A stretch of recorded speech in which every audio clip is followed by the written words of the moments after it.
And President Trump insists the ceasefire with Iran is still in effect, despite both sides admitting to strikes in the Strait of Hormuz. The U.S. said Friday it fired on two Iranian-flagged oil tankers that were trying to get past the U.S. blockade.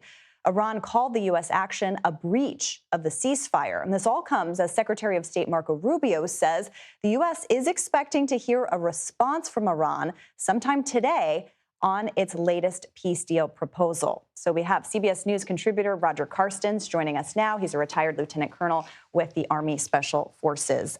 Great to see you. Thank you so much for being here. So much to unpack today on this Friday. We've been talking all week about what is going on in the Strait of Hormuz. Is this a ceasefire there if you're still not able to get the ships through? No, I think historically it is a ceasefire. If you take a look at wars going back in time immemorial, you'll find that people will take a pause in a war, and yet there's still going to be border skirmishes, an attack here, a mistake there. So in a way, this looks very normal to me.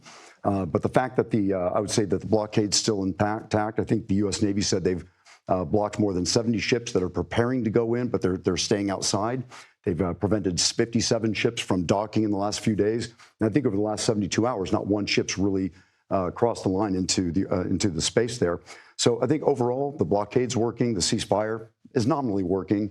And I think the most important thing that's happening today is waiting to see if the Iranians respond to the U.S. proposal. Exactly. I mean, to that point, you have an Iranian official saying today that they're not going to give up control of the strait because they said it's as precious as an atomic bomb. Yeah. The Secretary of State, Marco Rubio, had this to say. Let's take a listen.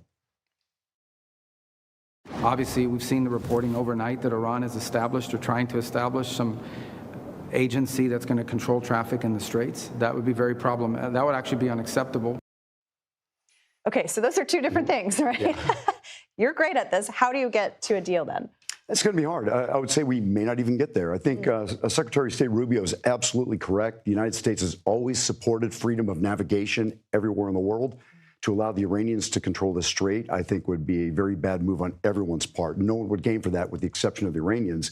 But I would offer that the United States is in a very strong position right now. It may not look like that, but if you want to put the midterms to the side, President Trump has 2.5 years right now to exert power if he were to take the war that far.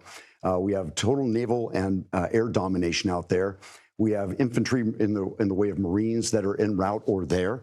So we're in a very strong place in terms of what we were able to marshal in terms of combat power with our Israeli partners. So I would say if I were to give any advice to the negotiators, I'd like, be tough, make sure that you get what you want. I would add prisoners to the list of demands, and then I would go in and see what you can get. I mean, President Trump's right to try to negotiate, but I wouldn't be so easy on the Iranians. It's interesting. I mean, our audience is very familiar with your work negotiating the release of hostages. So in this kind of situation, you've worked in this region a lot. Who are you working with here if they're the U.S., if you're the U.S.? Because who's in charge? Yeah, that's a great question. I think the combat operations that we had clearly degraded their command and control architecture.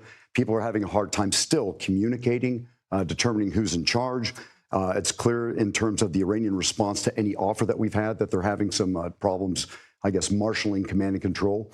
In another way, we're again still in a good position because they're having having a hard time talking internally within the government. But I think what you're going to find is that the IRGC is going to keep reigning supreme, either to the front or most likely behind the scenes, to provide pressure on their political leadership when it comes closer to making that deal. So who are we talking to? We'll talk to whoever shows up. Who do I think is maybe exerting the most power behind the scenes? The IRGC. I don't think you're alone in that. Roger Carstens, thank you very much. We'll see if the deal comes through today and what it looks like.